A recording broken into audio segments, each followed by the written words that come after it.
Allez, U à gauche. U. Eh bien.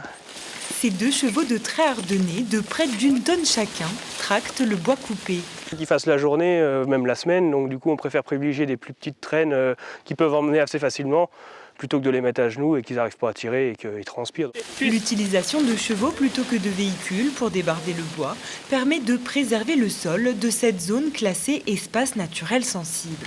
On a des chantiers comme ici qui ne seraient pas forcément mécanisables, on est en bord de lac avec des sols plus ou moins humides. C'est une technique ancienne qui revient au goût du jour, donc voilà, dans l'intérêt de préserver ces sols, du tassement et de l'ornirage.